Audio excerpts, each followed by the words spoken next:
Welcome back everyone to my YouTube channel. Thank you so much for joining me in He and She Rises today. As you can tell, I do have a beautiful guest with me. The one and only Bess, Queen of Black.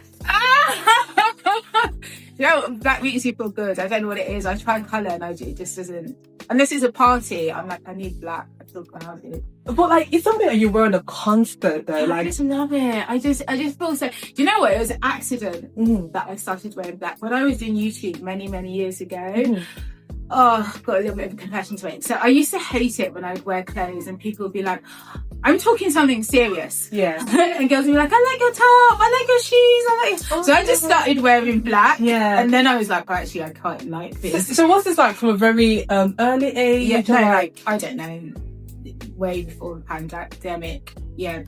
I don't know, 2017, 18. Oh, wow. So it wasn't something that you said was like from like a very young age? No. I was doing it because people kept talking about they would leave in the comments, I'm talking about something serious, and they'll be like, oh, I love your dress, I love your top. So I started wearing black so people could focus. Yeah. No, but it does suit you though, because like you know how to style it. Like it's just so stylish with black. Thank you. But outside of black though, do you have any other kind of colour that you enjoy wearing? Pink. We love it's my favourite other colour. We love that. That's good. That's good. I was thinking, is she gonna say something? But I guess because with you, Bess, you're very feminine. So just so you know, like I feel like we might die. I feel like I'm masculine. That is interesting. Really? I do feel like I'm very masculine. Wow, but you do come across, but like I'm a girly masculine. But so I guess we can say that you do have a good balance. You're feminine and masculine. Yeah. I feel like we should definitely touch on that slightly in this conversation. So I guess like, what do you think when we first met? Like, what do you think attracted me, or both of us, to like each other? In a way. Yeah, oh my gosh. I like asking these questions, guys. You're asking a weird question. Do you know what? It's a weird question. Not weird, but like a question that I hadn't even thought of. Yeah. Okay, so I think you were really nice. There were a few people where we met because we met at an event. Yeah. And there were a few people there. And I don't know, I think I actually got drawn to yourself, another lady who I'm still in contact with. And there was one other girl, and I don't know what it was, but she never really stayed in contact with me. I just think we vibed. I think we had the same kind of energy. Yeah. Probably same sort of goals in life, similar spirit. Yeah. I don't know what it is, why we gelled. But I think I think spirit has to do it. 100%. I think after that, our conversation, we did find out that we're both Christian as well. I mean, for me, like, I was just drawn to just, first of all, the way you carried yourself. Like, you carried yourself in such a gentle way. You're very well spoken, very intelligent, and you didn't hesitate to like share your knowledge as well. And just very friendly. And it was the first time I was at the event, and I came with someone as well. So like, yeah. So you made it like, you were just really lovely and just good to be around. So were you actually. We did have, now you're speaking back, I remember, because we did have a good chat, didn't we? Oh, and I remember, I know what stood out about you was that you sat on the like platform, and then you were speaking about your business, which I thought was quite brave actually, because I think you were saying you're just about to start. I just started that time. That has stuck with me. That's good. I like that.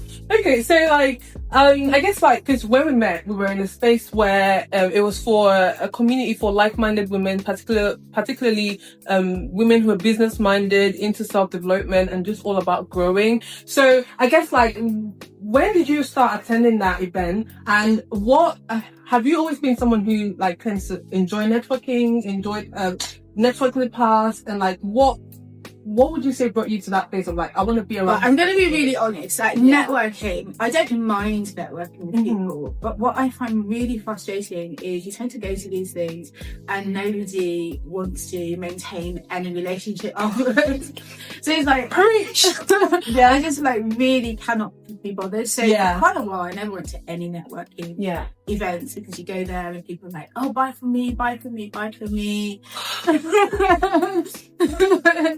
You know, and it's like, okay, but we can just get to know one another, build that network, but nobody wants to do it. So I didn't go for a long time. And I think Tyann mentioned I think she was on LinkedIn. Yeah. And she said she's got an event that she's running. This was a few years back. Mm-hmm. And she's looking for people to speak on the platform. So I was like, oh, well, I'll do it. And that's how I went to that event, and then a few others after that. Okay, I see. By the way, I just feel like as we're talking, it's only right to actually share Toyan's platform. So we both met in the Bold Women, the Bold community. Yeah, it's a community just for women, isn't it? Yeah. So just as I've explained previously, so if you know you're looking for good communities where you can meet women that are like-minded, I think on Instagram it is TBW Community. Am I correct? I'm not entirely. I think it's something around that, but you can check for the Bold Women community on TikTok or Instagram, and you definitely be able to find her name is Toya. So.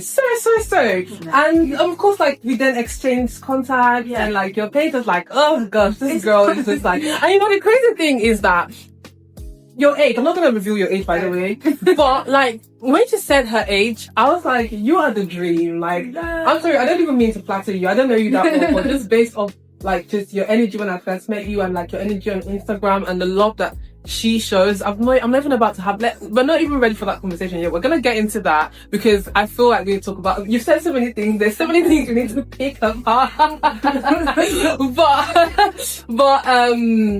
Yeah, so there's so many things we do need to pick apart, and I'm just going to take it a bit so I don't like just go over.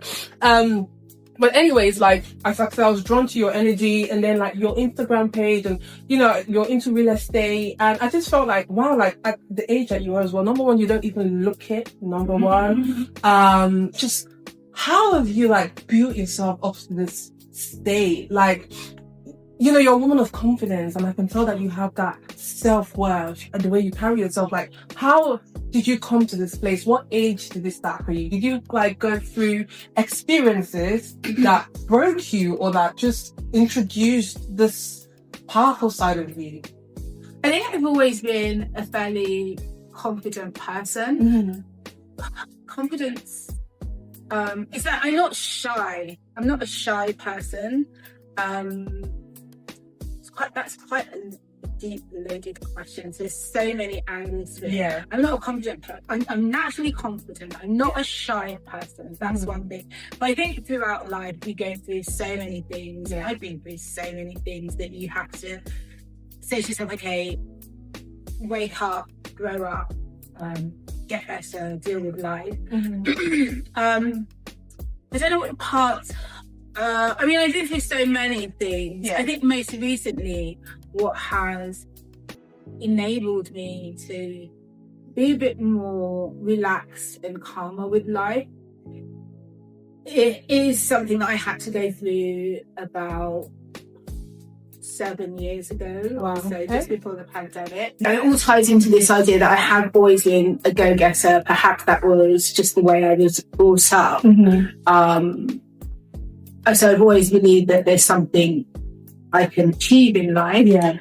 But I think what has really shaped me was in 2018, when I really felt like I'm not where I want to be. I'm really dissatisfied with a lot of things.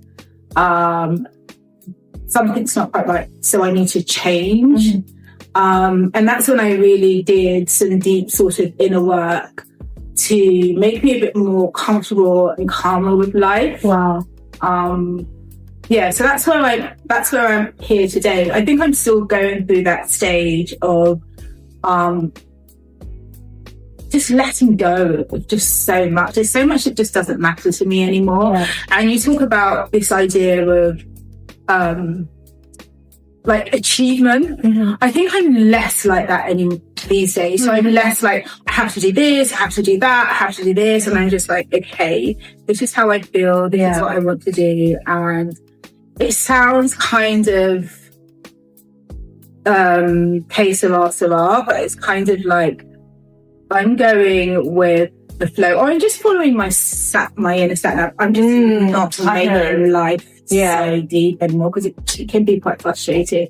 Yeah, I hear. Do you know what? Like, you just said something, and I'm just wondering, like, do you think that age plays a factor too in terms of that mindset? 100%. Like, it's so interesting. There's so much I could talk about in it, but you know when they say like and this is going to reveal my age a little bit. You know when they say, oh, this person reached 50, 65, and now they've become this person and that person. I think what society tends to do is place so much emphasis on youth. And what you'll find is, I know that there are people who are successful at young age, but what you'll find is that actually a lot of true successful people attain that 40, 45, 50. Yeah. And it's because they just learn so much about life, so much about themselves, that they're able to turn things around for themselves. So age plays a huge factor, because you see so many disappointments and you're like, okay, I used to think this, because when you're young, the world is your oyster, and you're so kind of, you have these, I don't mean this in the nicest, I kind of have these blinkers on, everything's possible. I hear it. And it's supposed to be like that. But then you get to about 40 odd and you're like, hang on a minute, none of that stuff I was so optimistic about actually happened. Wow. And actually I feel really miserable. So that was how it was for me. But you learn a lot about life. Wow.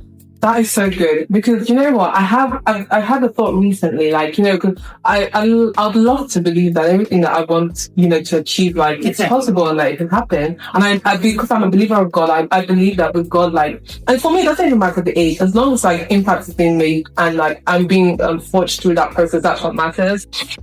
But I think like I had a thought recently, I was like, you know, the sort of flying for is like, what if you never get to that thing, you know, that picture that you see, like, what if it never happened? I just, you know what, I never really like tried to, I was like, no, I don't want to think about it. Like, I just want to believe. But you said something, because I really thought about it, like, you know, what if life really does life, and like there's a possibility that it doesn't go the way that I planned, and maybe it might be when I'm 50 or a certain age and things like that. So I thought it's so good that you brought that up, because I think it's a good reminder as well to be realistic with yourself and be practical. As much as you dream and believe in yourself, but be realistic and practical, and just, I guess, give room for flexibility, right?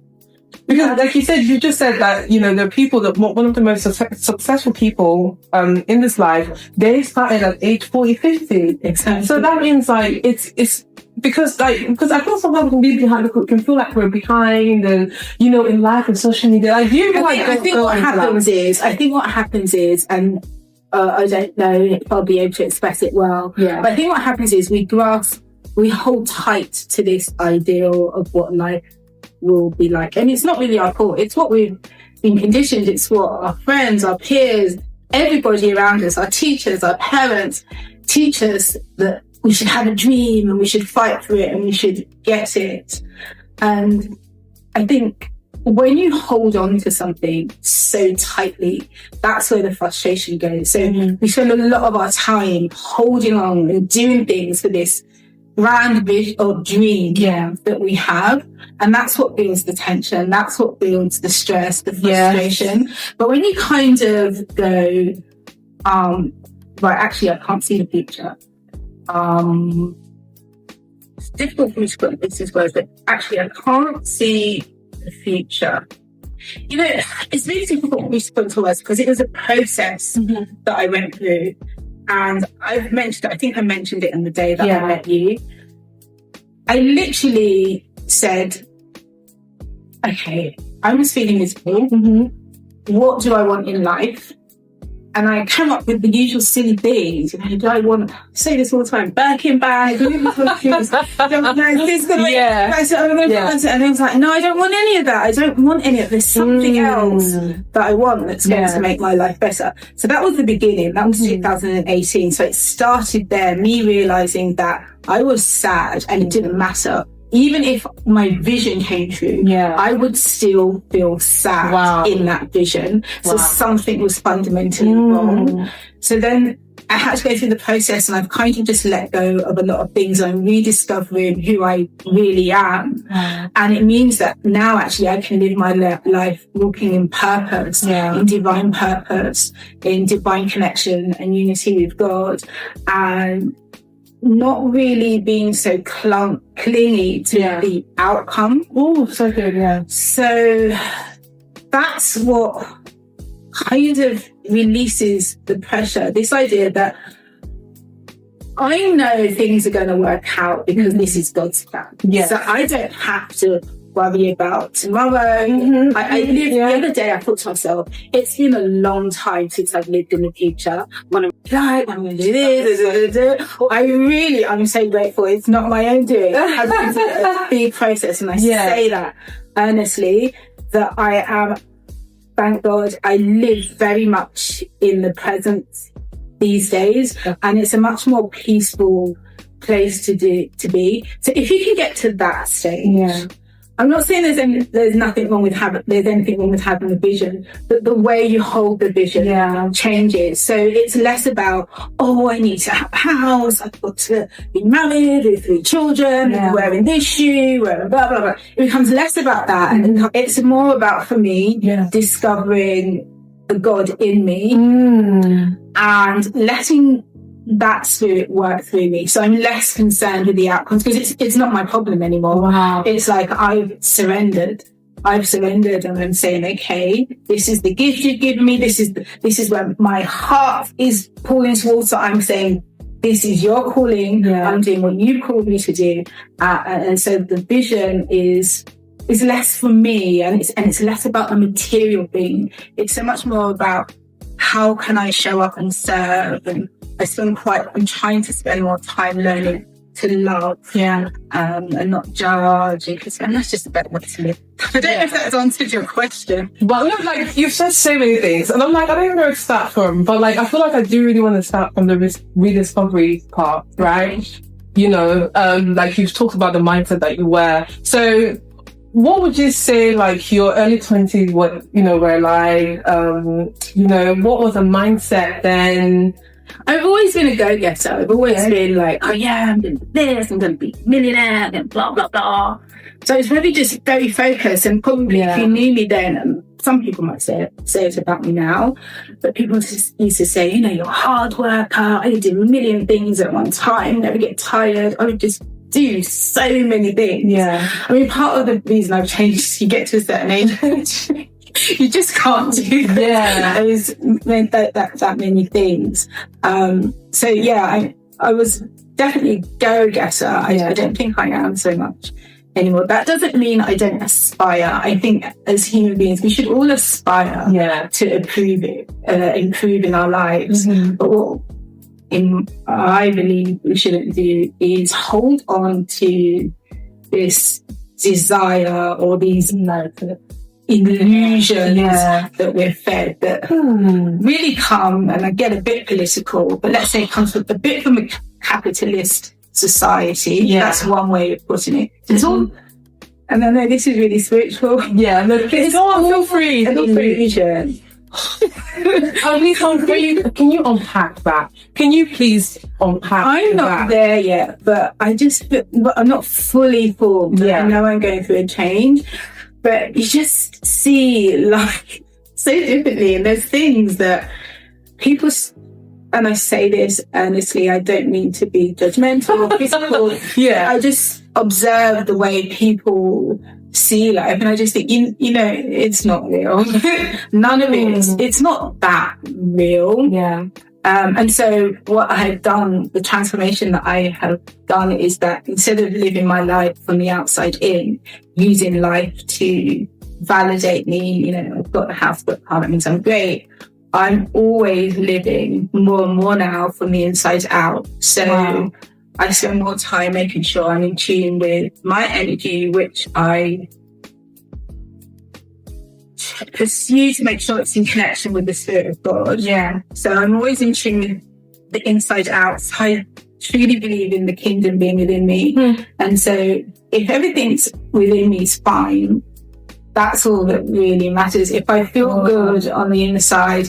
So what starts to lose control over you is things like money. It becomes so insignificant. Just the other day, I was thinking to myself, how much power we give to money. It's like money literally runs our lives. We want money above anything else. We want money. I want some money. I'm an evil girl. My life would be better if I had money. And suddenly I woke up and I thought, oh my gosh, I've lost that illusion of the power of money. It's just an object. Yeah. And when your inner world is like, I have everything I need, money then just loses its power over you. And then you also realize that you don't just need money in order for me to do what I've been called to do, or the vision I have. And it's not a material vision. It's not just money I need. There's so much resources that I need. Yeah. And as I said, I come back to the idea that I'm actually content within my life. I used to say this to my husband, and again, this might be scary. I used to say this to my husband. I used to say, look, you could take everything from me. I could literally be on the streets homeless. And I know within myself, I will still be happy. Yeah. And I know that there is this, within all of us, there is aspiration. Yeah. So I'm a person, even if I was to be made homeless, it wouldn't matter to me. It's just a state. Wow. It's just a state. Living on the street is just the physical state. The internal state knows that this is going to transform. I'm going to get better. I just need to do all the things that get me out of it. So that's where I am now. I don't need money. I don't need this, that, and the other to make me feel happy. And that was a long journey. It's still a journey. Wow.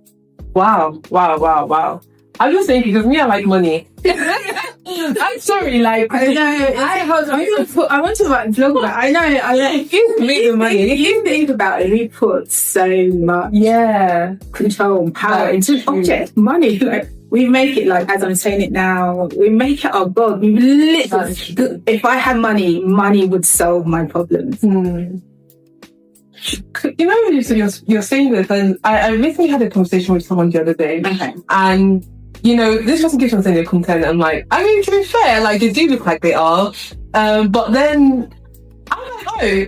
I think I had a conversation concerning me being content, and they're like, you're not content because you're like still looking to accomplish this, like, you know, wanting to build this and wanting to build that. Would you say, like, because I'm aspiring to want to build things or like work towards certain things, you know, that's not me being content? Because I didn't necessarily fully agree on that, you know. I think, as I've said, I think we must all aspire to improve our lives. We should not be satisfied with a basic life. Nobody should be satisfied with that. But you're not content if you think that things are going to make you happy. Yeah. Okay, that's just that you're not content if you think that things are going to make you happy. I hope that you guys caught that, because sis just spoke a word. You are not content if you believe that things will make you happy. So let's talk about your I'll say, you know, like you said, you shared that you've been a very confident person in a way for time and been a go-getter. Have you had moments where, like, you felt insecure about yourself? Yeah, 100%, all the time. You know, like, as a woman, like, what do those struggles look like? You know, comparison and things like that. I mean, all the time.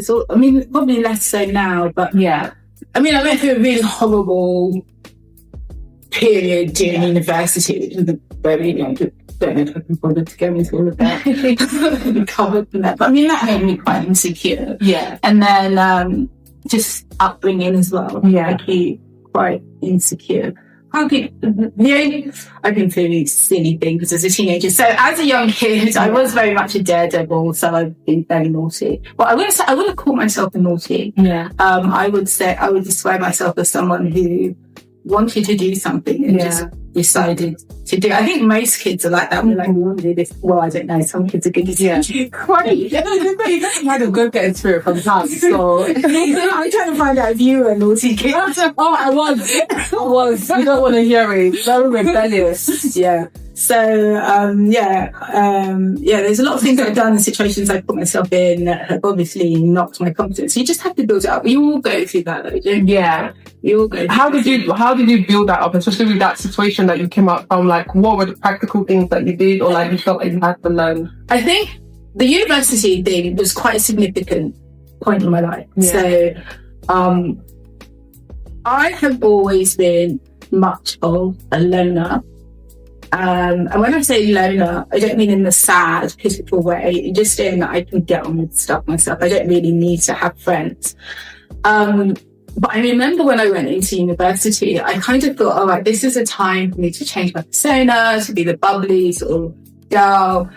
And I remember I spent 3 years trying to be someone, and then found out probably towards the end of the second year that actually those people I was trying to hang around with didn't like me at all. And there were hints that they gave me, but I just didn't take any of them. Wow. So when I finally found out, that knocked my confidence to 6. And in my 3rd year, I was really alone. Like, I had no friends. Can I ask, if you don't mind, I don't mean to cut you off. What were those hints that you saw? I think it'd be good for someone out there. I'm not sure if they can put the in. I'm not like, So basically, for the first time, I mean, I don't know if this is relevant. I was going to actually get to the point where I got over it. But for example, so I remember we were sat in student union and we all sat around.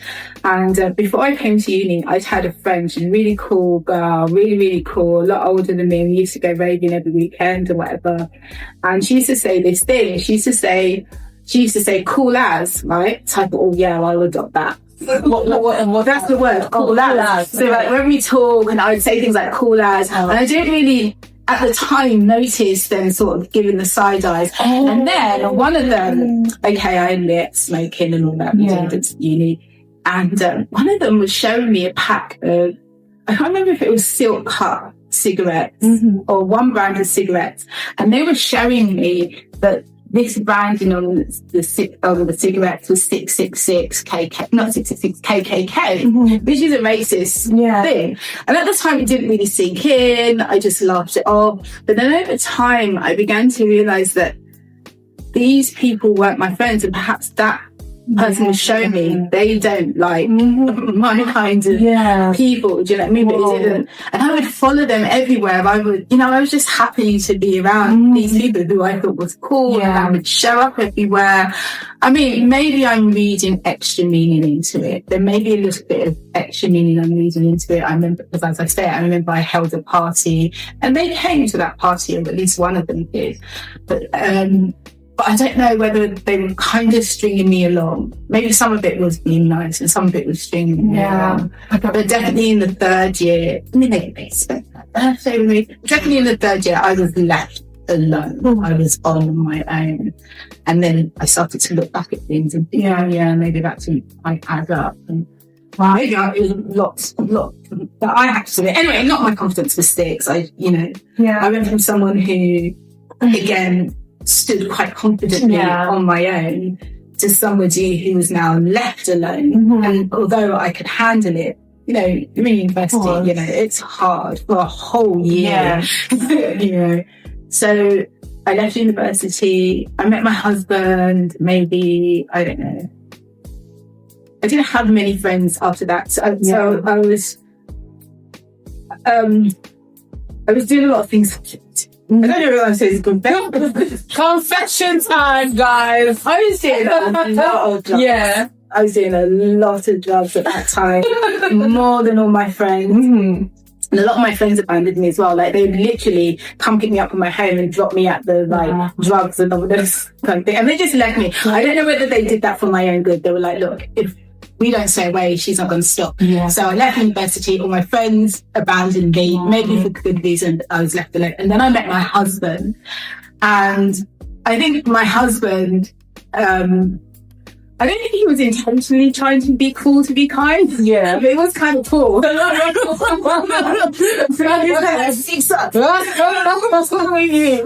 we have his nationality, by the way? We know his nationality. I didn't like it, but I was like, Bess, fix up. So that really helped me to figure life out. A man that can support you through that process. That's very beautiful. I could sit here for hours just asking you so many questions. But I guess I'm not gonna go into your marriage or anything. But I think it's important to have a man who supports you. I guess they say that to be loved is to be considered. And I feel like, I know that sometimes people might have different kind of love languages and things like that. And I don't think that sometimes men might understand how much women need support. Like, sometimes they see it as maybe a weakness or insecurity, but it's not. It's just like, if you're my person, and I want you to be able to, so even like, take the initiative. So like, what was that for you? Like, would you say that was one of like the determining factor to wanting to even be with your husband, was just seeing how like he supported you? I think my timing was so different. I was the go-getter girl. I wasn't even thinking about getting married. Yeah. And I kind of did it because people were saying, oh, you're supposed to get married. And I was like, oh, okay, let me sort this part of my life out. Yeah. And then I'll get on with, being the go-getter girl. Yeah. So I was a bit naive. I hadn't thought, like, ladies of today, the women of today, they're like, oh yeah, tick box. Yeah. My pastor said to me, go and have a tick box. And I kid you not, I've told my husband since, fine, hate me if you want to, put them back. I was like, let him be looking like Brad Pitt. that was yeah. My pastor said, doing this. I was like, as long as he looks like Brad Pitt, I'm fine. Yeah. Doesn't look like Brad Pitt, but so I was naive. I didn't plan a wedding. I let everyone. It just wasn't my interest. Yeah. I mean, I loved my husband, but all the other stuff, the whole process. Oh, I get what you mean. I wasn't really on my mind. I do, because unlike our generation, like, we had to think about it. We had to be like, any red flags? All that kind of situation. Yeah. Wow. That's so much into it. I think that's a benefit. Because now, like most women, like myself, you get to an age and you're like, oh my gosh, men don't really know how. Yeah. My husband is a really good husband. Yeah. He really, really is one of the best. And I say that anyone who knows him knows he is. And we've spoken about this, but men do not know how to love women. They really haven't, in my opinion, from what I see all the young women talking about. They don't really know. There's so much, and I think it's personally because we live in such a patriarchal environment, and so they haven't really been taught how to love. They haven't been taught how to show their emotions, and so I mean, as I said, I wasn't thinking about getting married. So I really understand when women are like, "Oh, I don't want to get married. It really benefits the man." Mm-hmm. So, I don't know, women like me, I mean, I'm not so much like my mum, and I'm benefit. I